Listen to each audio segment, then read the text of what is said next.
মাঠে তাকে দেখলেই প্রথমে চোখে পড়ে ঝাঁকড়া কোকড়ানো চুল। অনেকেই ভেবেছেন এটা হয়তো স্টাইল, কেউ আবার মজা করেছেন সেই চুল নিয়েই। কিন্তু সেই চুলের পেছনে যে লুকিয়ে আছে একজন বাবার অসহায় ভালোবাসার গল্প, তা জানলে হয়তো সমালোচকরাও এক মুহূর্তের জন্য নীরব হয়ে যাবেন।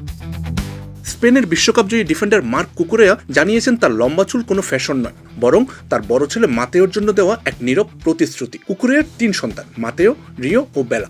এর মধ্যে বড় ছেলে মাতেও অটিজমে আক্রান্ত। মাত্র 3 বছর বয়সেই ধরা পড়ে তার এই বিশেষ চাহিদা। এরপর থেকেই বদলে যায় কুকুরেয়ার জীবন, বদলে যায় তার অনেক সিদ্ধান্ত।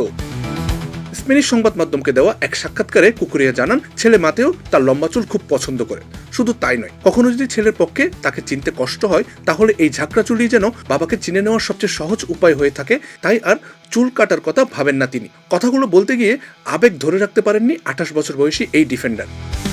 কুকুরিয়া বলেন, আমার বিশেষ চাহিদা সম্পন্ন একটি ছেলে আছে। টাকা পয়সা না থাকার চেয়ে আমার ছেলে যদি পুরোপুরি সুস্থ থাকতো, সেটাই আমার সবচেয়ে বড় প্রাপ্তি হতো। আমি চুল বড় রেখেছি কারণ সে এটা ভালোবাসে। যদি কোনো মুহূর্তে সে আমাকে ভুলেও যায়, অন্তত এই চুল দেখে যেন আবার চিনতে পারে। একজন ফুটবলারের পরিচয় হয় তার ট্রফি, ম্যাচ কিংবা পারফরমেন্স দিয়ে, কিন্তু একজন বাবার পরিচয় হয় সন্তানের জন্য নিঃস্বার্থ ভালোবাসা দিয়ে। কুকুরের ঝাঁকড়া চুল তাই শুধু একটি স্টাইল নয়, এটি একজন বাবার নীরব ভালোবাসা, সন্তানের প্রতি আজীবনের এক অটুট প্রতিশ্রুতি। আমজাদ হোসেন আবির, খেলা ৭১।